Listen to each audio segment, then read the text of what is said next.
An insider account of the failed 2020 coup in Venezuela as told by former U.S. Army Green Beret Jordan Goudreau, a three-time Bronze Star recipient who organized his ill-fated mission. A harrowing look at the realpolitik world of exiled leaders, private armies, and shadowy intelligence operatives have made one man believe he could change the course of a nation's history. Terrific film called Men of War. We're joined today by the co-directors, Jen Gatien and Billy Corben. Welcome to the program. Thank you for having us. I know there was a moment, and I think it was you, Billy, where you met Jordan. Was that at the beginning of this enterprise? How did this kind of get underway? Well, Jen introduced us. It was quite a memorable moment, but I'll let Jen give you the backstory leading up to that moment. Yes, I, essentially, it was the height of COVID, and it was a Sunday morning, and I did my very typical Sunday morning ritual of just having coffee and reading hard copies of the New York Times and New York Post, and was in Florida during COVID and saw a story in the New York Post in particular in which this failed coup was taking place, and it was accompanied by photographs of the person who was taking responsibility for staging the coup, and it was Jordan in his Instagram photos. And for me, in that precise moment, I just felt that there was something so unusual about someone who could single-handedly go to remove a dictator of a country like Venezuela without having more participants. And so it really began as innocently as looking him up and reaching out. And what was a moment where I thought he would potentially be in combat, he was located quite close by in Florida and texted back that he would be open to discussing Operation Gideon. And so hence began what the film does have, just something as simple as iPhone footage of watching Jordan in real time respond to the crisis and the federal investigation that was pending at that time, and sort of having a moment of realizing that he was going from anonymity as a veteran soldier to suddenly being on the world stage. And I felt like with that alone, we had something. well, there are so many angles, so many different parts of this story that I want to talk about, but I also do not want to spoil this experience for people who want to see this film because it's just hard not to. And please steer me away from anything that sounds like I am giving away too much.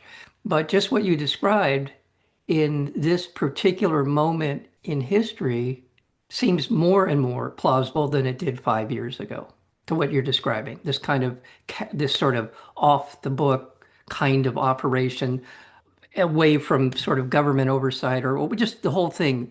It just seems like this is where we are going in some ways. Maybe not. Well, that Billy, that along with the fact that a lot of these characters are now self-documenting, which is really helpful for documentarians as well, and federal prosecutors, as it were. In you see a lot of true crime documentaries and a lot of federal prosecutions or state prosecutions that rely very heavily on the social media of the participants themselves who are capturing their lives in real time. Whether or not those are crimes is ultimately up to some prosecutors and judges and juries. But I think that I refer to Jordan sometimes like a postmodern soldier. He has a real awareness of the pop culture surrounding the military and a real awareness of himself as this really compelling war hero and how he portrays himself on social media. And, documentaries have kind of two functions. They can record or they can recreate. You record, verite, like a follow doc, or you can recreate things that happened in the past, just talk with people about. Men of War does both of those, at the same time. And as Jen was saying, there's also the map, the kind of the map and the timeline of the documentary itself occurring simultaneously to a lot of that as well, which was really kind of like meta, I think, in a way, and which tracks too, because Jordan is hyper aware of the camera and turning it on for the camera, which makes him a really compelling interview subject and also a really compelling, unreliable narrator. well, I didn't do a great job of identifying the specifics of this story. So let's talk about the specifics. I talked about a nation's history in the introduction, but what we're talking about is Venezuela and an attempt on the part of Jordan Goudreau Whether or not he was authorized or not authorized, or what he did was, who knows, the sort of shadowy connection to government. But he embarked on this enterprise to overthrow Nicolas Maduro. And Jen, take it from there. I would say that yes, he didn't randomly choose to go invade a country. It was very deliberate in sort of being introduced to Venezuela and it being an ongoing pursuit of the Trump administration 1.0, I'll call it, in terms of it being there was a bounty put on Maduro. It was a lot of green lights in terms of looking like this was the way to restore democracy in a country with a dictator. Yes, Venezuela, resource rich and timing wise for us in terms of the film's release, it's again something on the top of Trump's administration's, list of mandates is to remove Maduro. So that has not waned. Even in the 5 years it took us to make the film, it's actually probably hitting an even higher need right now for action in Venezuela. The U.S. has doubled the bounty on Maduro's head from 15 to 30 million dollars. And I think it was very much that open conversation about regime change in Venezuela during Trump 1.0 that Jordan felt were green lights to him. Was his commander-in-chief communicating with him that he was good to go because this was the policy of the U.S. to see Nicolas Maduro removed from power. And Jordan was recruited into this. Also, Mike, not to spoil too much, he was recruited into this by people who were not a degree of separation away from the administration that he felt indicated some kind of knowledge on their part. Whether or not that's entirely accurate or delusional, I think is up to the viewer in watching the documentary. Yeah. And I will say, well, I'm going to name names here. Keith Schiller, who, if you've seen a video of Trump on the campaign trail, if you've seen him being guarded by Secret Service, you've seen Keith Schiller a lot. He's his bagman, whatever you want to call him. Well, literally, don't they call that guy? No, he doesn't carry the bag, the nuke bag. Body man, Body man, man. maybe? Pardon me. There was a Freudian slip, but not that far. But anyway, and now this is literally ripped from today's headlines. I mean, literally, we're talking about people being blown up in the Caribbean, being blown up because of Venezuela. And there's one other context. I want to put this in a kind of a global context, which you alluded to, Jen.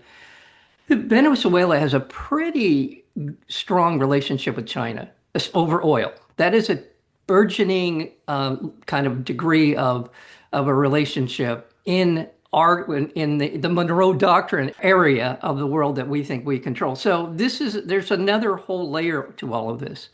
Again, correct me if I'm wrong, Jen.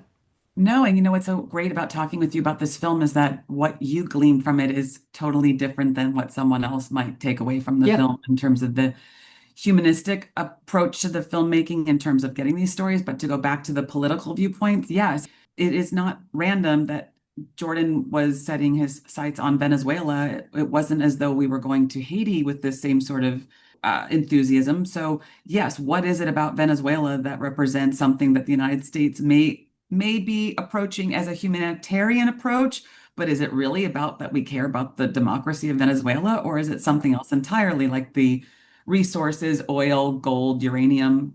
It's in the top 8 oil reserve countries in the world. Venezuela is very high on the list of known oil reserves. So now I want to focus on Jordan because as you said, Billy, incredibly fascinating cinematic character. And also, I found that I liked him a lot more than I expected to like him. I felt like, and maybe it's complete BS. You could probably interpret this a lot of different ways, but I felt he was really dedicated to the people that he brought into this enterprise. I felt that he had a genuine concern for the people that he brought in to do what he was setting out to do. Well, I'll repeat what Jen said, which is that you're having a different experience than other viewers are having.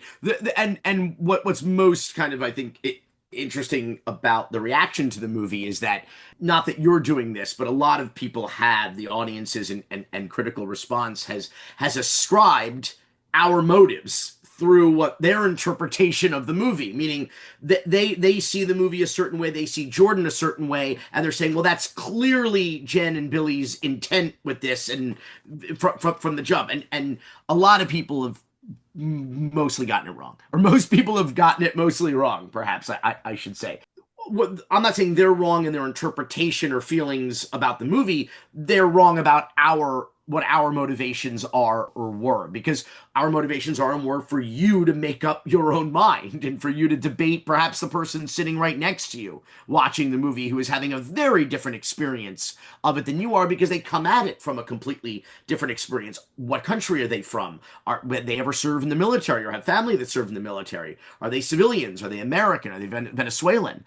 So everybody has are they a man or a woman? I mean, everybody seems to have a very different reaction, but make no mistake, Jordan is very, very smart and very charming, and at times very funny, and at times very self-aware. And then when I think perhaps he wasn't thrilled about this, but there are times, of course, where he lets his guard down and he becomes a little bit more emotional, which is not something I think that he wanted the camera to see, but I think that, to your point, makes him arguably more human and more relatable and more likable. Because yes, maybe this action hero persona is cool, but you don't necessarily relate to it as, the humanity of him. But no, I don't think there's anything wrong in coming away thinking that he's a really interesting figure. Now, what his motivations were in this operation, whether it is, as he repeatedly says, to liberate 30 million people, oppressed people, consistent with his, as he would put it, the motto of the U.S. Special Forces. There's a financial motive as well, which is undeniable, and he is candid about, be it the bounty on Maduro's head, be it the $215 million contract he signs with this interim government in exile of Venezuela, the first business contract he's ever signed. But something in the cutting room floor, I'll give you something. Jordan's motivation early on, or his vision for this, it wasn't a mercenary operation. It was a security company, Silver Corps in Florida.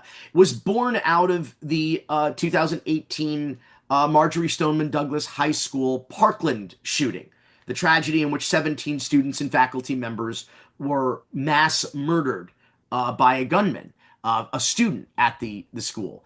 And he came up with an idea with this, which this company was born out of, that he, in order to give retired military women and men job opportunities, that he would contract with schools or school boards and counties to provide plainclothes retired military to serve as security in these schools. He went so far as to prepare a business plan, attended, I believe, some conferences and conventions of schools and PTSAs. Not a bad idea, but he could never quite get the business part of it off the ground. So in terms of his motivations and how well-meaning he is, I mean, I think that speaks in part to where his heart and mind was. Well, Jen, I'm just going to amend what I said about my feelings towards Jordan a little bit, and that is in the context of the world he grew up in, the world that he embraces with a military ethos and all the rest of it. I find what he's doing on many levels reprehensible. And I also find it to be, no, I just want to make sure I'm nuanced in this opinion of him. But I felt that he was truly dedicated to the people he brought into this enterprise, and felt terribly that things went as bad as they did. All the rest of it, and as Billy really described, yeah, these are some terrible, terrible circumstances. And he placed a lot of people in harm's way without really thinking this through. But I thought on a sort of very personal level, that's how I felt. Now, again, I want to ask you a question that's more broadly speaking, I think important. And that is the rise of these private armies, these private militias, private whatever they are. I mean, you can look at the Wagner Group in the Middle East. That's a private army. Eric Prince, what he's been doing for the last 20 years is private armies. And God knows how many more that we don't know about. Silver Corps is an example of a kind of something that you came upon. We are in a whole different world in terms of state actors and private actors. And the amount of money that's rolling around in terms of protecting assets of billionaires and the rest of it is a whole nother world. Did this give you a window into into this? I am so grateful that you brought that up because for me that was that was really a super intriguing part of the story was understanding that while special forces, which I another fact I was unaware of, make up 1% of the military. Okay, that 1%, but they are like I want to say it's 60% of private military is staffed by these special forces veterans. So it's a feed. The forces veteran is literally a feed to these private military contractors. And there is a book that I read by Sean McFate, who wrote, it's called The Modern Mercenary. Yeah. And his theory is that we will ultimately be entirely staffed or entirely protected rather by private armies, that we are moving more and more towards that because why overbear taxpayers with the VA and the responsibility that we have towards veterans and their healthcare and mental well-being after they've served. But if you do it in the private sector, you're not accountable in the same way. And there is no feed to the VA and all this taxpayer money. But most of all, it has to do with oversight. And you've got to report things to Congress, Senate about what coups are going on. But if it's entirely privatized, it becomes a whole other ballgame. So yes, there is 1,000%. It was an interest for me in understanding that as a 40-year-old with millions of dollars of training put into you to be in the special forces, where do you go when you retire? And there is a private military contracting world out there that is so fascinating and is so prolific, and more money is being spent in this way. Right. Right. Well, when you have people, a single individual that's worth more than a lot of countries, you're going to get this kind of an outcome. That's just the way it works. They have interest to protect. They don't trust the government. The government provides oversight over what they do, and they don't want that. So there's just so many factors, Billy. There's so many things going on. I don't want to get away from this wonderful documentary, the Men of War, but I just think this is such a great window into this new world that we live in. Well, I say that a lot of great documentaries are the start of a conversation, not the totality of a conversation. Right. So I think this one opens a lot of cans of a lot of worms and leaves it up to you and every audience member to have these conversations about whatever kind of strand or plot that is in the doc that you are most intrigued or in this case disturbed by. There's also a lot of disturbing shit in the doc as well, as you said. And a lot of people being put in harm's way, lives that were lost in this operation and lives that were destroyed. Do too deep of a dive on it, both for time and the fact that J.J. Rendon, the political consultant who represented the interest of the Juan Guaido, this interim kind of fake government of Venezuela at the time, who was acknowledged by I think something like 36, democracies around the world and given hundreds of millions of dollars in foreign aid. They auditioned several different companies, private military operations, security companies, mercenaries, whatever you want to call them. And when I say auditioned, I don't know if they got full business plans or pitches, and they basically went with the lowest bidder is really what they went with here. To be perfectly candid, I mean, from what we understand, there was quite a cross-section of, some of the more elite companies, maybe certainly ones you've heard of, maybe some that you've mentioned during this podcast, and they decided to go another way with it. And again, the debate about whether or not this was a security operation for a humanitarian mission, or whether this was supposed to be a coup with regime change as its goal. That is also part of the muddied waters and scandal and conflict of the documentary.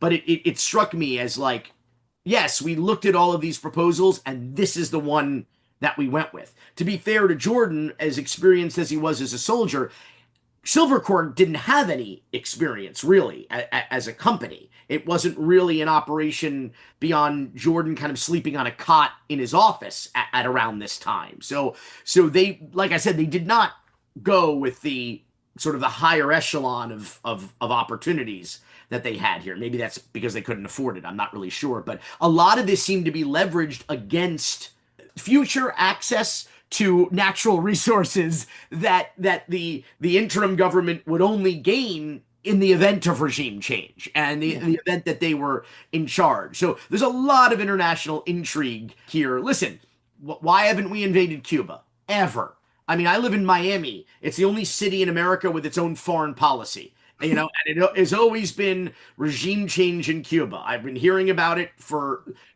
decades longer than I've been alive. I feel like I've been hearing about it, and we've done nothing about. Well, there's no oil in Cuba. There's no, it's not a very resource rich environment. So there's obviously a lot more interest and intrigue from governments or moneyed interests when you have a nation as vast and rich in resources as Venezuela. We're not even getting into Major General Cordones here, but that's another whole part of this, another thread to pull on. And I'm betting a Bitcoin that they were going to get paid in crypto. I'm going to bet money that they were going to get paid in crypto. I'll bet. I mean, you don't have to tell me anything, but I think I already know the answer to all that. So this is again, this whole other world, this sort of dark matter of the world we live in is the private armies, cryptocurrency, private islands for billionaires with their own governance. All these things are happening to me in plain sight, and this is a window into that world. See Men of War. It is a great documentary film on so many different levels. And again, I like Jordan because I know where he came from. I see in the film where he came from. I appreciate what he thought he was doing was the right thing. And everything else in this film, you can, as you said, it's up for grabs. You can interpret it any way you want. You can see ice cream and unicorns, or you can see what I see. Thank you, guys. I really appreciate the work here. I love these guys. You can tell I love these kind of movies. There's a lot of open questions. You can see you bring to the party what you want to bring to it, and you certainly allowed me to do that here. So I really appreciate it. Thank you so much. Again, Men of War, film co-directed by Jen Gatien and Billy Corben. It is out. Right now, it's now available on VOD. Now available on VOD, whatever platform you choose. I'm sure you'll have access to Men of War. Thank you so very much. And Thank you. thank you, Thanks, guys. Mike.